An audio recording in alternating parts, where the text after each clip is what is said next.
Hey climbers, Brent here. Are you ready to write your best songs ever? Are you ready to take that next step in your songwriting journey? Well, I want to help you with that. Listening to the C.L.I.M.B podcast is a great way to get started on your songwriting journey and to learn the basics about the art, the craft, and the business of songwriting. But eventually, you're probably going to need the personal touch. You're probably going to need some one-on-one feedback, some advice, and some help reaching your songwriting goals. And that's what I want to help do for you. I want to help you write your best songs ever. And I want to help you learn the art, the craft, and the business of songwriting, of how to turn pro in your mind and in your behavior before you ever turn pro on paper. Before you ever have the awards to hang on the wall, I want to give you the mindsets and the skills to earn that stuff. And so we'll dive into your questions and I'll give you honest answers.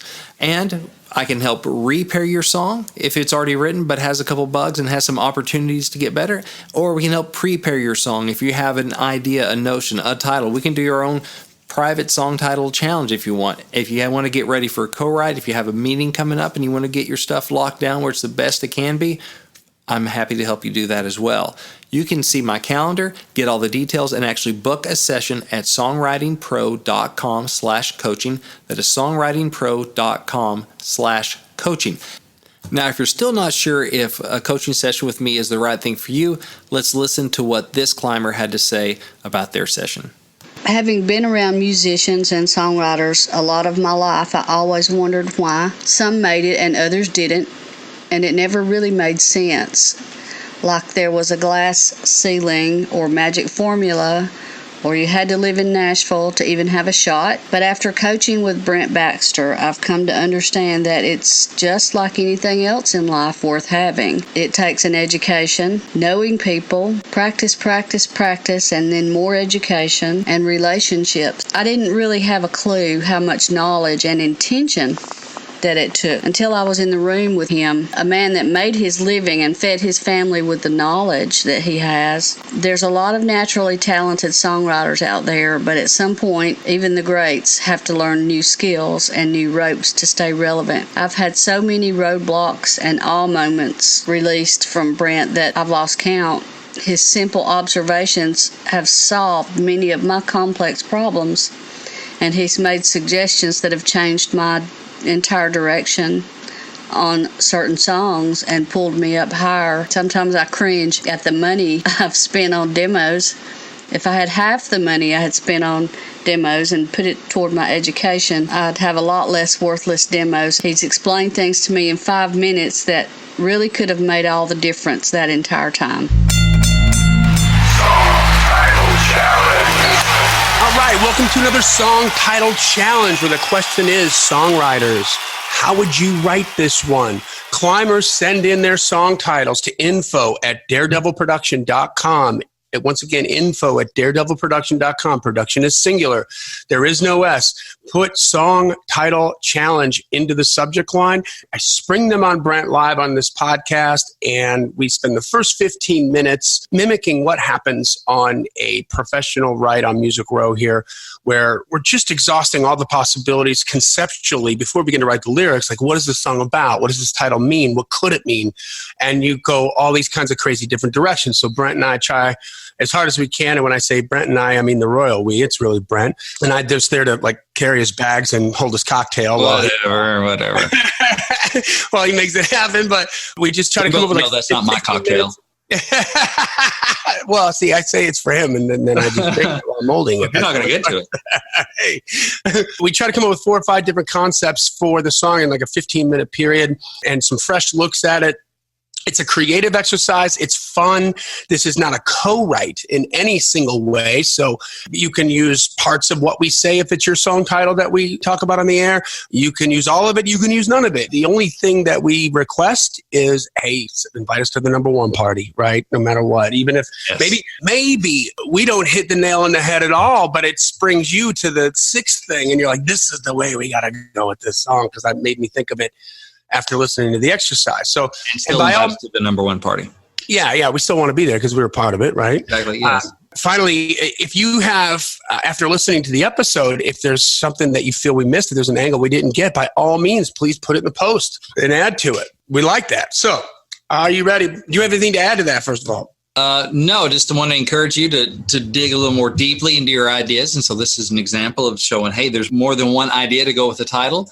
And so when it, inspire you and educate you and motivate you, and I'm sleepy and my coffee's not kicked in yet. But the other part of that is pros show up even when they're sleepy. That's right. And the other part I like about this, Brent, before we just hop right into it, is I keep going back to this blog I wrote from this interview I saw, or this, it was a speech. It wasn't an interview. It was a speech that John Cleese, the famous John Cleese from Monty Python, gave to some corporate highbrow.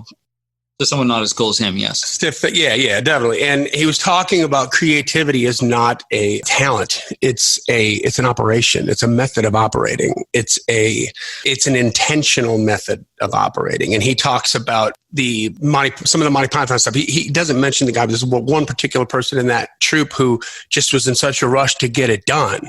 Mm-hmm. Whatever scene they were working on, that he would just take the first line out. And he was like, I would make us set aside X amount of time, right, with this particular scene. And even if we got something that worked early, we still wrote, right? We still, would it be better if we tried this, if we tried that, and just kept moving and moving and moving.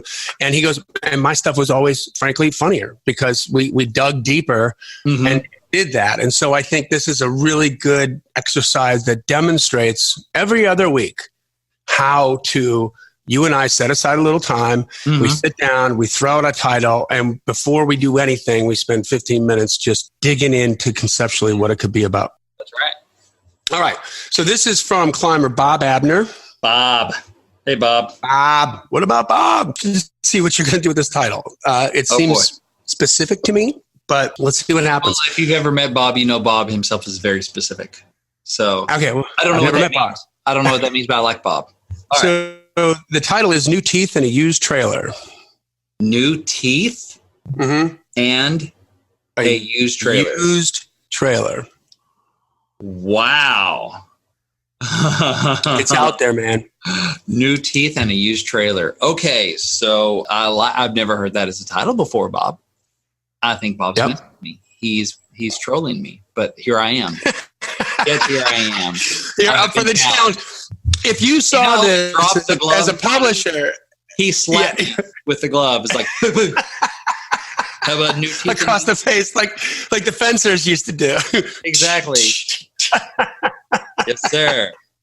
But I mean, if you saw this as a publisher, this title, you'd have to I gotta hear this. I got to hear this because, and straight up, if I saw it as a publisher, I'd want to listen to it expecting one thing. A train wreck. A train wreck. An absolute train. Yes. But, but I'd listen. But either way, you're going to listen. Right. So, yeah, I'm listening through for something to play for publisher event right now, which will be, I guess, the winners will be announced next week as this drops.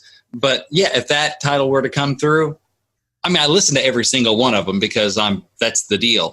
That's your gig. Yeah, you have to. But that's going to be one I'm like, I can't wait to get to that one because what is that going to be? So, new teeth and a used trailer. Okay, so so new teeth. Well, that's a thing. I mean, are we in meth land here? Like, the trailer and been cooking meth and his teeth have fallen out is the hillbilly meth kind of thing. Breaking Bad, new movie's coming out. Breaking Bad, but he's turned over a new leaf, got new teeth and a used trailer or something, or and turned over a new leaf with new teeth and a used trailer. I don't know. New teeth. So somebody got some work did. Could that mean something else? New teeth. I don't know what else that could mean. So I'm going to start off with the literal teeth. Like, why would someone have new teeth and a used trailer? I feel like a hillbilly coming into some money. But then along the lines of it could buy me a boat. Exactly. Yeah. I got some new teeth and a used trailer. Is it somebody that's old and they're retiring and they're way too late and they're buying some new teeth and a used trailer and just going to go see the country? Okay, I got some. Please. So if you go down that road for a second. So it is somebody that's like, you're a young buck, right? You're a young guy and you're just thinking about your future. And I think we all have those moments where we're like, man, especially if you're an artist or a songwriter, where you're like, what about my 401k? And am I doing what I should be doing financially so I can retire and do these things? And maybe you read about some random dude in a newspaper that got, new teeth and a used trailer. And, that's his retirement, and it sounds so pathetic, right, in a way. But maybe that the article, maybe it was an obituary, you know, maybe it was, you know, something that you read where this guy just had, like, he never retired. Like, he just kept working, loved what he was doing, didn't make a whole lot of money at it. It could have been charity work. It could have been church, could have been a preacher. Didn't have kids, could have been, maybe he was the crazy guy in the town that, and what if it's the opposite? What if like all the guy ever bought was new teeth and a used trailer, and when he died in the obituary, they found like $1 million cash, like in a paper bag. Right. In his trailer. You know what I mean? Like, he just saved every dime, and then there was written on the bag was, send this to the orphans or something. You know what I mean? It was like this charitable donation, and everybody thought he was freaking crazy. But the guy was sly as a fox. There's a lot of ways you could go with that. Yeah. The teeth thing is really weird. I was thinking too of an estate sale, you know, and you're just listening through the oddity, and it's like, here's these dentures that were never used, and, you know, a trailer. And that's just kind of where it's just like, man, I've never seen anything like this. You got a Lane leather ottoman. We have a Lazy Boy couch. There is a Tiffany lamp, new teeth, and a used trailer. Right. Yeah, it's like this random stuff. And you're like, okay, well, what's the point of that? You know, what's the point? You have to build some sort of a reason you're telling me this stuff, and it just lands on new teeth and a used trailer. Oh, one thing I was thinking of, too, is, what if it is, okay, you know, the saying of getting long in the tooth? Mm-hmm. Okay, so getting older. New teeth, what if you kind of can spin that to mean like young, right? Opposite in the tooth, new teeth. So what if it's a young guy that's going to go take a bite out of life with new teeth and a used trailer?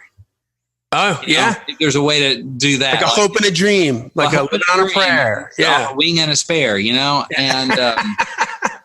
which I've written that. But anyway, something like that could be kind of interesting. You know, it's like he's got new teeth. I mean, he got his grill, you know, got his metal teeth, got his grill did. Got my gold tooth. I got my toothus. And a used trailer and a trailer. He's like, but there's somebody going to take a bite out of life, and I don't know what the rhyme is. Maybe the rhyme comes the line before, you know, like a asphalt sailor taking a bite out of that highway with new teeth and a used trailer. Oh, yeah. Teeth. Now, if he got new teeth, I mean, like, I think most hockey players have some new teeth. There you go. You're right? A hockey player. Okay, why would you have new teeth and still be young? It could be a bar fight, car accident. I was saying, have to be meth. Like, some sort of accident where he got a new grill, and then, you know, but why did he buy a used trailer if he came into that much money from some sort of insurance settlement or something, you know, sued the... That's the same beautiful spin that was on Buy Me a Boat, you know, like, you know, people say you can't buy happiness, but it could buy me a boat, and it could buy me a truck to pull it, buy me a brand new rod and reel. Like, that's all he's thinking about, just the simple things that he needs to make himself happy. He can have $1 billion, and he's still going to buy a boat and a trailer and a new reel. And then what else is he going to do? Who knows? It's so demure in a way, right? Yeah. I'm thinking teeth too. Like, would you call that like on a chainsaw, like the teeth? You know? He's going out, he's clearing some land, new teeth and a used trailer, you know? Ooh. There you go. You know, it's that guy that's going out, just getting off the grid, saying adios city, see you later, you know? I got some new teeth and a used trailer. Yeah, I'm gonna cut down. I bought me an acre of land. An acre, yeah. He's like, got my chainsaw in hand. Adios, city, I'll see you later. Got a new chainsaw, you know, or got something to do, you know, cutting a road through 1,000 acres. Got a chainsaw with new teeth and a used trailer. You know, got a chainsaw, old chainsaw, new teeth, and a used trailer. Yeah. Used teeth, that's brilliant. Used trailer, something like that. That's brilliant. That's the right. But if you say a chainsaw, like an old chainsaw with new teeth and a used trailer, that works. It all works. And then you're like, oh, okay. That's what he's going to do. He's going to go get off the grid. New teeth and a used trailer. Just so odd. On that same note that you're on, the lyrics could be in the direction of consumerism. Like, I don't need a whip. I don't need a new watch. I don't need Manolo Blahnik shoes. Those are girl shoes, but you can name like all these things, and you know, your idea of happiness is you just did it. You just bought it. Like, I'm gonna go live off the land, and I don't have to worry. It could be a thing like, I don't have to worry. Like, it could be a tongue-in-cheek kind of a thing, but all the news about whether the stock market's up or the stock market's down, right, or the shootings or that happen like on a weekly basis now, or politics, like who's going to be president or blah, blah, blah. Well, you know what? I don't need to care about that. And here's why. Because I bought an acre out on a hill, and I wake up in the morning and I don't need a pill, and I got a brand new chainsaw. I clear off an acre. I got an old chainsaw with new teeth and a used trailer. What if you tell a story about this guy that was doing the meth trailer kind of thing, Appalachian or Ozark, meth trailer, but maybe he had some sort of turnaround, basically met his savior. Now he's got new teeth and a used trailer, kind of like he's a reform thing. Came to Jesus. A transformation song. Transformation. Sure. Yeah. It's like a used trailer, but so not rich, but he's getting his life back and he's getting his teeth back. Yeah, kind of like Little Rock, right? Like from, exactly. Things are good. Exactly like that. Little Rock. I just imagine Colin Ray singing "New Teeth and a Used Trailer." Or it's like, you know what, man, that goes together like new teeth and a used trailer. Like it just doesn't. That's not what you think about. It's as random as what? Like Army intelligence, right? Like, yeah, we just hang a lantern on that going, that don't make no sense. Yeah, man, that goes together like new teeth and a used trailer, like a mountaintop and a sea sailor. I don't know. It's still completely random. I wonder if you can make a thing out of that, where that's kind of the whole point, is like these things that just seem like zero relevance to each other. I think that would be fascinating, actually, just from a market point of view, like a marketing point of view. You know who did that really well and won a bunch of Grammys for it, not for nothing, was Sheryl Crow when they did Tuesday Night Music Club. Mm-hmm. So Tuesday Night Music Club was just a bunch of people getting together. Really, it was all about keeping Sheryl from climbing a tower with a gun. She just lost her record deals, getting sued by her label, and it was her therapy session. Yeah, it was therapy. One of the songs they had, I think it's called the Nana song. Mm-hmm. I'll try to put a link to that on YouTube or something when we post this. But they would just do weird things, like in this session. They're Bill Bottrell's house. He had a killer recording studio in his house. These are all like session musicians that are all friends of hers. She's in the circle, right? If you were the guitar player, if that's what you were doing in sessions, then tonight you can't play guitar. You got to play something else, And so they're plunking away at whatever. And that's why those arrangements are just so simplistic, because it's all about the groove and the feel and not about some wicked, right hand stuff. And one of the things they did lyrically was they would it was very stream of consciousness kind of things on the song. So somebody would write a line and then hand the pen and the paper to the next person.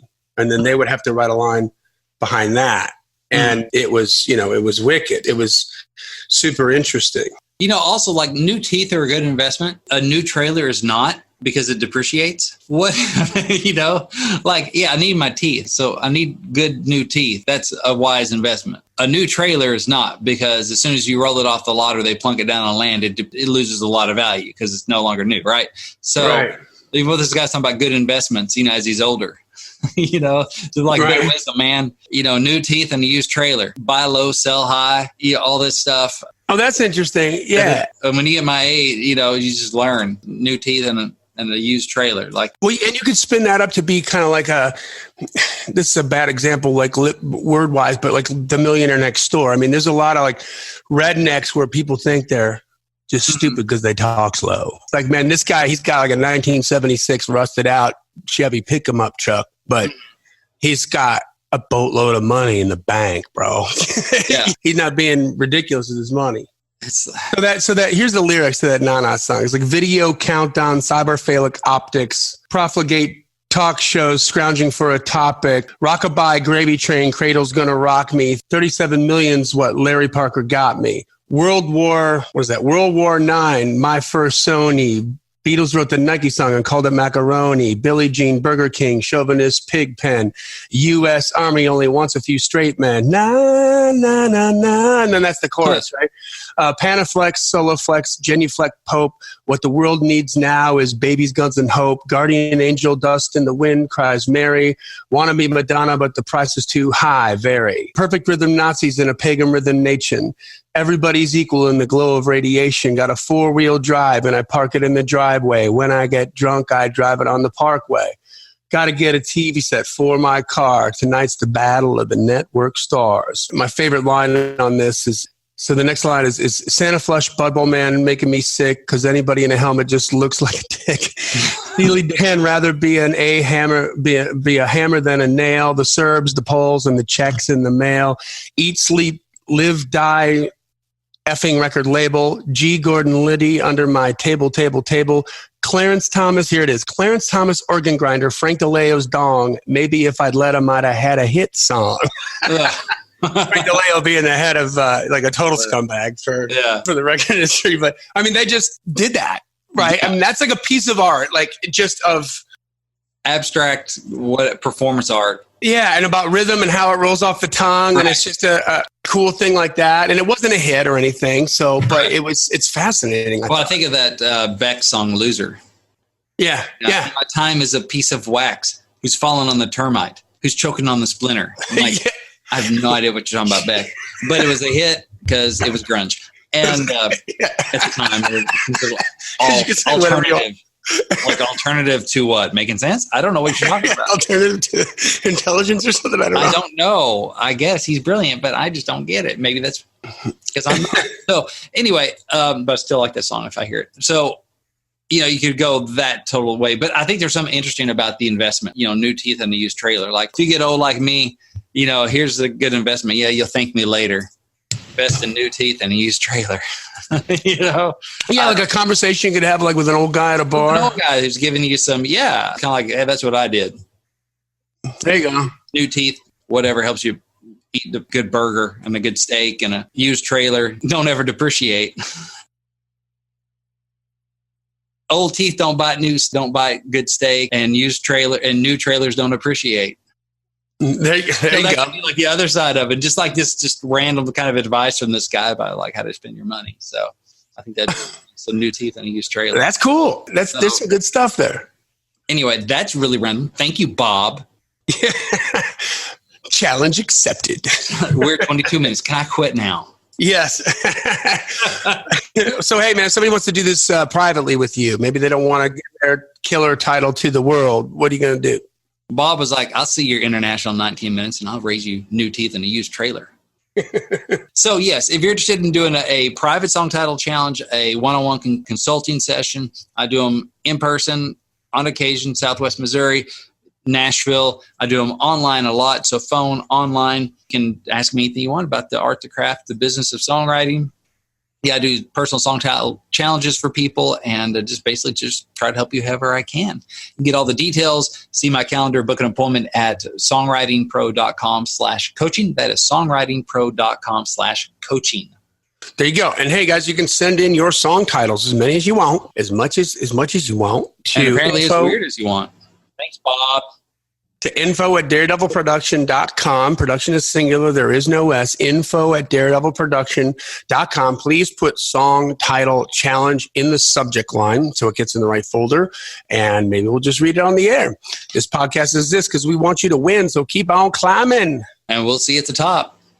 Bob. Song title challenge.